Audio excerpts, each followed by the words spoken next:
السلام عليكم ورحمة الله وبركاته. ازيكم عاملين ايه؟ اهلا بيكم في فيديو جديد. طبعا قبل اي حاجة بعتذر على التأخير، وان انا قلت لكم ان الفيديو هينزل يوم الاحد ومعرفتش اصور. والله كان عندي ضغط شغل اول الشهر وتقفيل حسابات وكده، فحقكم عليا. فان شاء الله باذن الله النهاردة هنكمل الحكاية.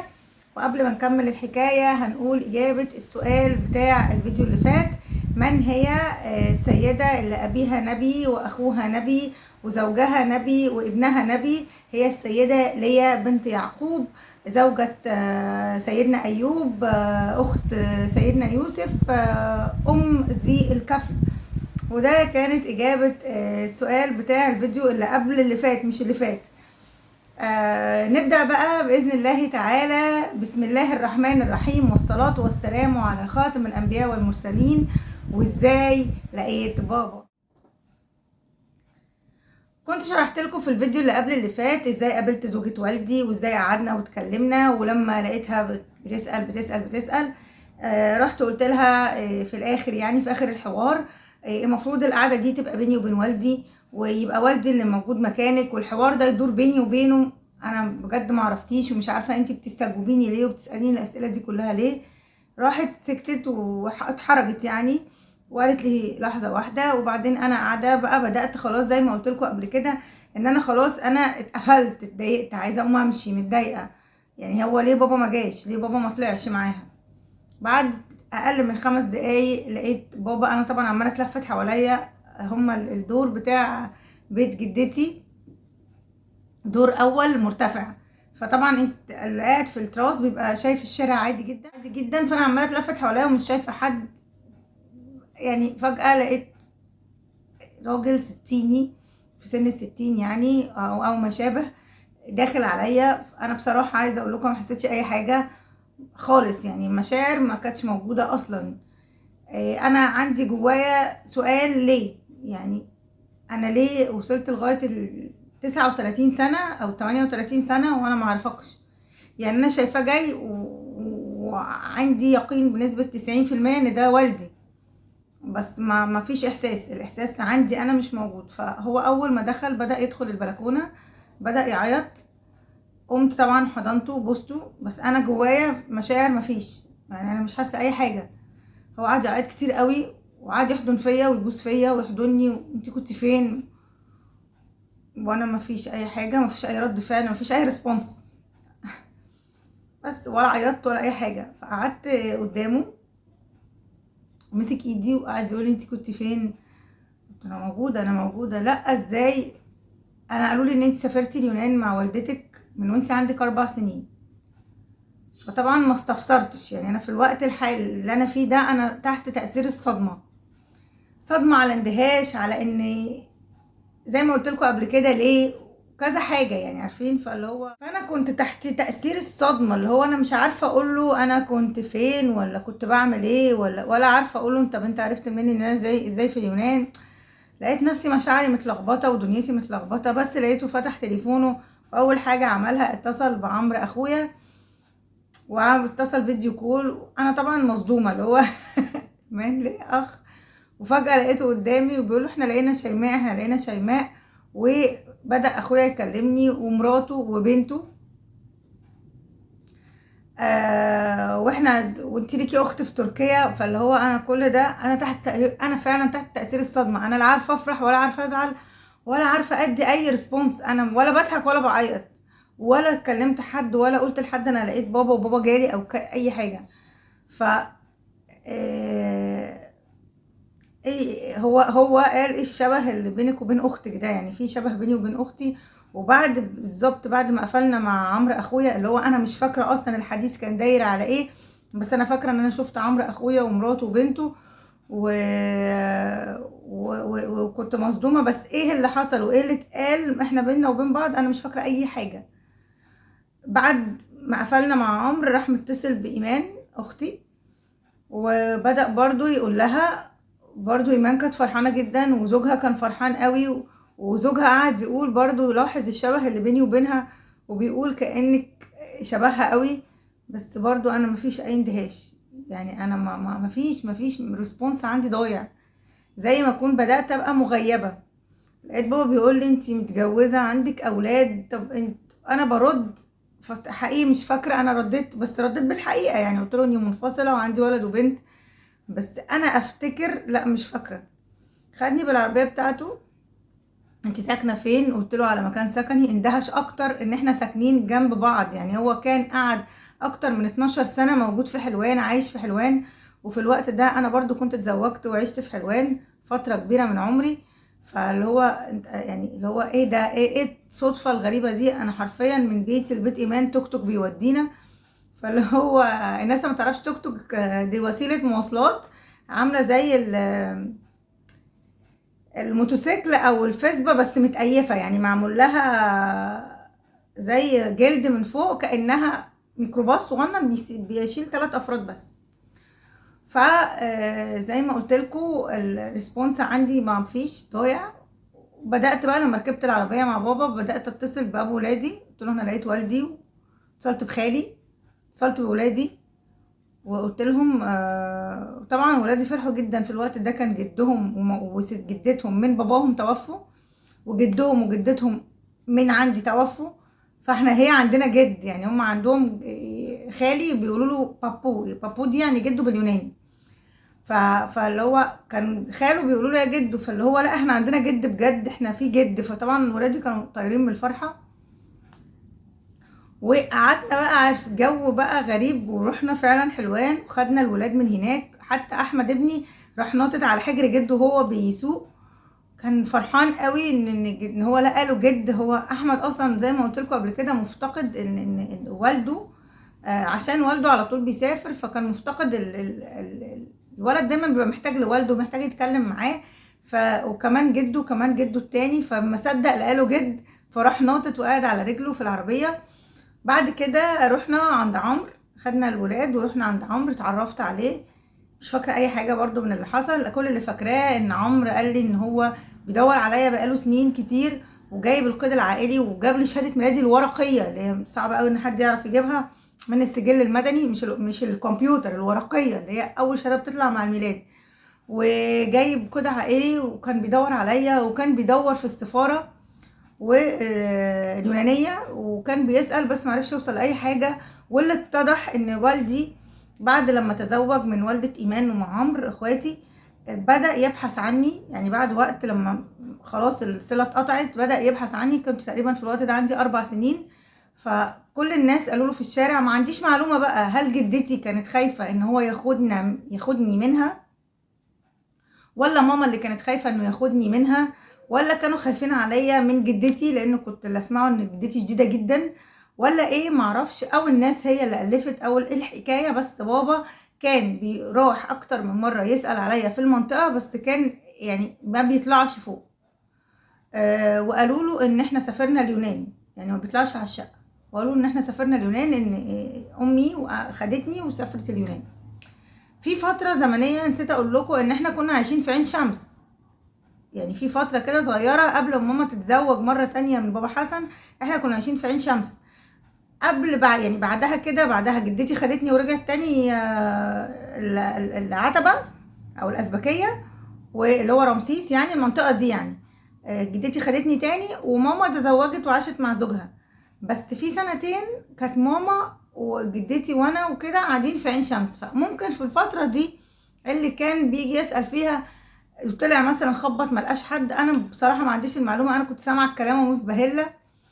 يا بابا احنا ما مشيناش من هناك غير فتره زمنيه قليله جدا. حتى لما لو تفتكروا اللي شاف القصه من الاول وسمعها، حتى لما جدتي ماما دينا توفت وماما خدتني عين شمس، وانا كنت مخنوقه ومتضايقه وعايزه ارجع بيتنا، ماما رجعتني تاني بيت ماما دينا. فانا حرفيا ما سبتش المكان ده خالص طول حياتي غير لما تزوجت. فترات قليله قوي اللي عشت في عين شمس، عشت مع خالي فترات قليله قوي، انما عمري كله عمري كده برمته انا عايشه في الشقه بتاعه رمسيس. وكانت بقى ان انا عرفت والدي، وطبعا مسك فينا بعد لما رحنا لعمرو، واتصلنا برضو تقريبا بايمان وكلمناها فيديو كول تاني. وبعد كده قمنا رايحين على بيته في العبور، دخلنا شقته وقال لا خلاص انتوا يعني عارفين انا مغيبه، انا ولا بفكر في شغلي، ولا بفكر انا بكره هيحصل ايه، ولا فاكره اصلا ايه اللي حصل، ولا فاكره انا خدت، مش فاكره اي حاجه.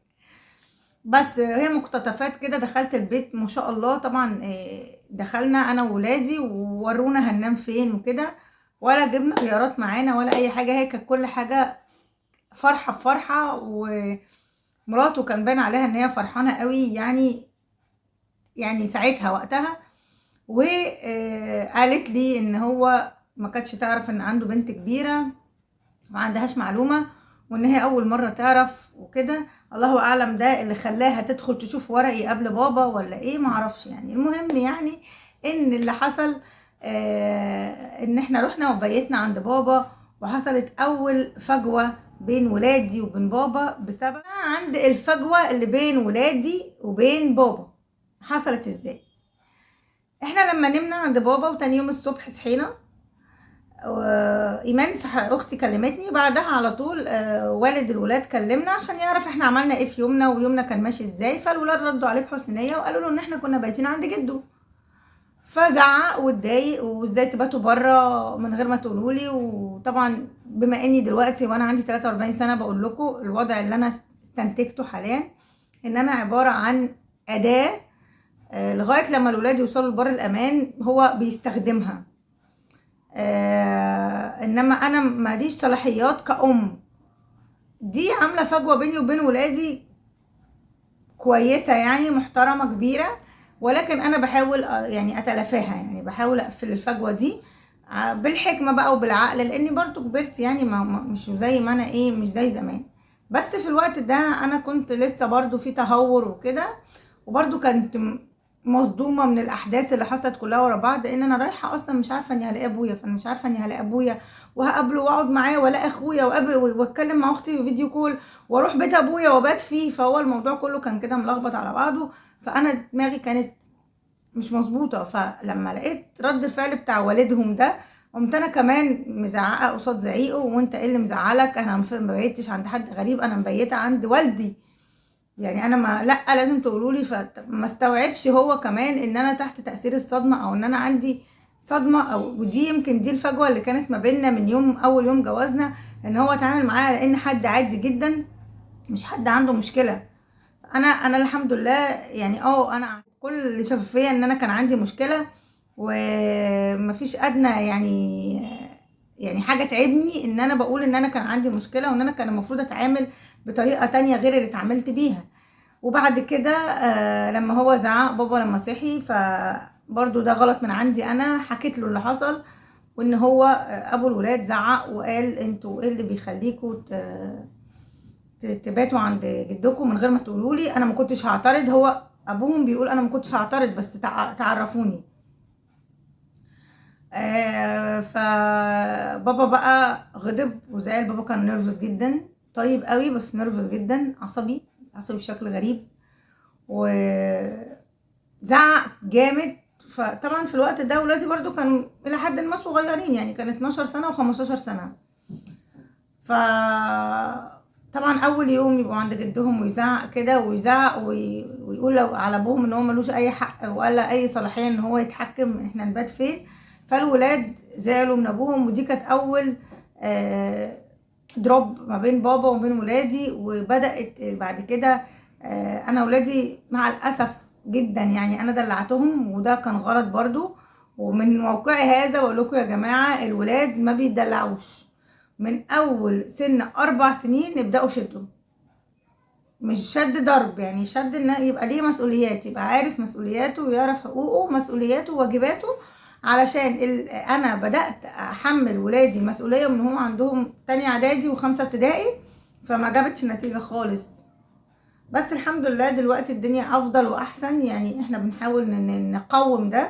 بقرا كتير وباخد كورسات، وان شاء الله باذن الله اعرف اتعامل. يعني لان الغلط مش من عند الاطفال او من عند الولاد، احنا اللي بنبني، احنا اللي المفروض نعمل الصح عشان ولادنا يطلعوا صح. وفي الاول وفي الاخر احنا ملناش اي حاجه في ولادنا، لازم تبقوا عارفين كده كويس. ده فضل الله سبحانه وتعالى اللي ربنا اللي يعني بيكرمنا في ولادنا. يعني احنا في الاول وفي الاخر بنعمل اللي علينا علشان خاطر لما نسأل على ولادنا عملنا معاهم ايه نبقى عندنا الاجابة. ولكن في الاول وفي الاخر احنا ماشيين بقضاء الله وقدره، ما علينا الا الدعاء، وعلينا ان احنا نتقي الله في حياتنا وفي معاملاتنا، وبعد كده الباقي كله على ربنا سبحانه وتعالى، هو اللي بيبارك لنا في ولادنا وبيبارك لنا في ذريتنا وبيجعلها ذرية صالحة.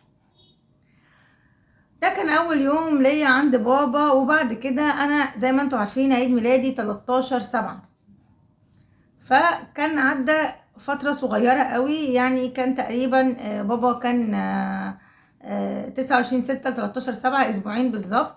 في خلال الاسبوعين دول جه خدني من الشغل ووصلني البيت وجاب لنا غدا، وبعد كده جه برضو تاني قعد معايا في الشغل. وبعد كده يوم عيد ميلادي فاجئني هو ومراته واخويا عمرو، جه وجاب لي تورته.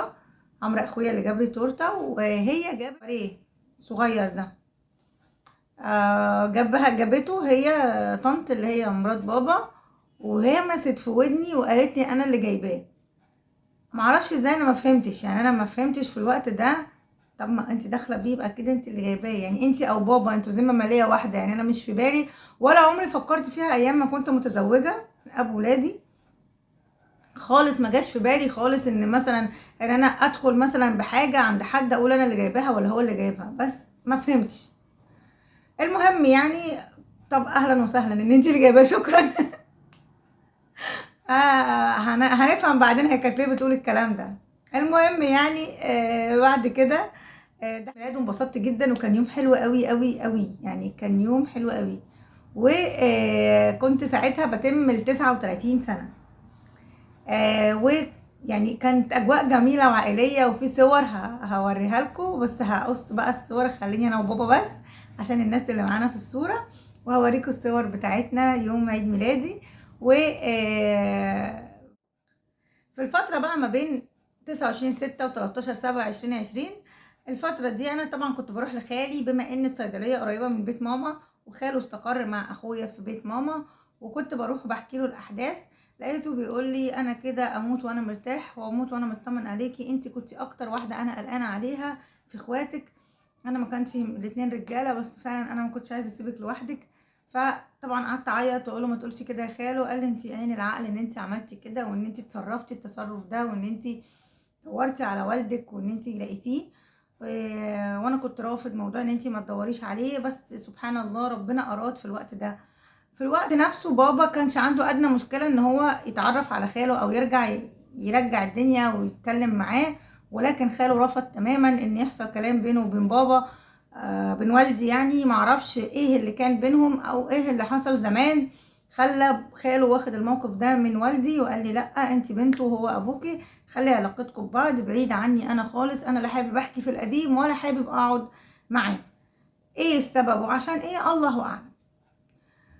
لكن خاله قعد مع عمرو اخويا، وعمرو اخويا طلع عندنا البيت وشرب معاه القهوه وقعد يرغي معاه واتعرف عليه، وكان حابب خالي قوي، وانبسط لما قعد معاه واتعرف عليه. وعمرو قعد يحكي له على الحاجات اللي كانت قبل ما يلاقوني، وازاي كانوا بيدوروا عليا، وازاي هو كان بيسعى كتير قوي ان هو يلاقيني، وربنا ما ارادش وما حصلش نصيب. واخر حاجه كان عمرو يتوقعها ان احنا قاعدين لسه في نفس البيت، سبحان الله، وكان بيدور في كل حته تانية.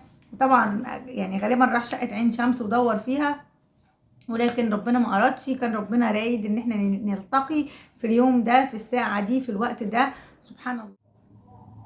وطبعا بابا سألني على ماما، سألني عليها اول يوم اتقابلنا، سألني عليها بعدها بيوم لما كنا عنده في البيت، انا مش فاكرة هو سألني عليها امتى، بس انا كنت قلت له انها توفت، فطلب مني ان انا اخده ونروح نزورها في المقابر.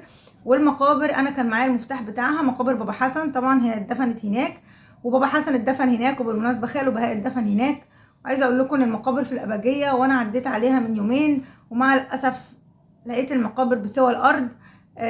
عمي المفروض الكبير نقل الجسامين من هناك، والعظم اللي عملوه معظمه، ولكن انا لا اعرف هم دفنوا فين ولا هم موجودين فين دلوقتي، ولا شفت عمليه النقل ولا اعرف اي حاجه.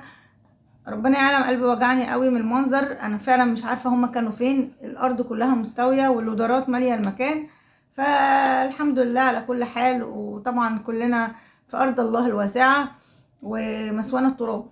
فالمهم يعني ان بابا جه معايا في يوم قال لي ظبطي يوم وتاخدي اجازه او تستاذني ونروح نزور امك. وبابا جه معايا، واخواتي من ماما، اخ منهم عمل مشكله كبيره جدا ان انا ازاي اخد بابا واوديه المقابر. وعايزه اقول لكم ان هو اصلا كان مستاء جدا ان انا دورت على بابا. انت طول عمرك باباكي حسن، وبابا حسن لما مات انت رحتي تدوري عليه، فهو اعتبر ان دي قله اصل مني ان انا دورت على ابويا بعد ما بابا حسن مات. ما هو يعني انا مش عارفه فين قله الاصل في كده، او ايه الغلط اللي انا عملته اني دورت على ابويا وان انا فضلت عامله خاطر لبابا حسن والماما طول ما هم كانوا عايشين لما قالوا لي ما تدوريش.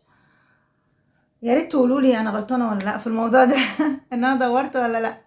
بس انا شايفه نفسي مش غلطانه، ان انا كان المفروض ان انا ادور من زمان كمان، مش من بعد العمر ده كله. يعني انا حاسه ان انا اتاخرت قوي ان انا اعرف ابويا واعرف اخواتي. فكمان انا الحمد لله رب العالمين ما كانش عندي فرصه ان انا اقعد مع بابا. يعني 20 21 22 توفى في 23. يعني انا ما لحقتش اقعد معاه، ما لحقتش اتكلم معاه، ما لحقتش اعرفه كويس، ما لحقتش يعني. هتعرفوا في الاحداث اللي فيما بعد ان انا فعلا كان نفسي اقعد معاه اكتر من كده، بس ربنا ما ارادش، حكمة ربنا سبحانه وتعالى. وبس. ولقيت بقى خاله بيقول لي ده اخوكي فلان عمل مشكلة كبيرة جدا، ازاي تاخدي والدك وتوديه المقابر، وازاي تعملي كده، وازاي وازاي وازاي. قلت له انا مش شايفه ان انا عملت اي حاجه غلط، دي كانت زوجته في يوم من الايام وطلقها، وهو اساسا رايح مش هيلتقي بيها، ده رايح علشان يقرأ لها الفاتحه ويتكلم معاها. يمكن هو ظلمها في حاجه وان كان فبيطلب منها ان هي تسامحه، او هي ظلمته في حاجه فهو بيقول لها ان هو مسامحها، الله اعلم. دي حاجه ما تضايقش حد، وانا شايفه اني ما عملتش اي حاجه غلط. ولو بابا طلب مني تاني يروح المقابر تاني انا هوديه تاني، هو ما غلطش في اي حاجه ولا انا غلطت في اي حاجه. وبس كده يا جماعه، كده الفيديو بتاعنا خلص النهارده. هنقول بقيه الحكايه على مدار الفتره اللي جايه ان شاء الله. عايزه بس اللي وصل معايا لنهايه الفيديو يعني يا ريت اللي ما يبخلش عليا باللايك والسبسكرايب والشير لو امكن. وقولوا لي رايكم، انا بعرف احكي كويس ولا متلخبطه؟ معلش والله انا فعلا ضغط الشغل هو اللي اخرني عليكم. انما انا لو عليا عايزه اشوفكم كل يوم واعمل لكم فيديو كل يوم، بس فعلا انا ما بعرفش اعمل فيديو خالص طول ما عندي ضغط شغل. واشوفكم على خير الفيديو الجاي، والسلام عليكم ورحمه الله وبركاته.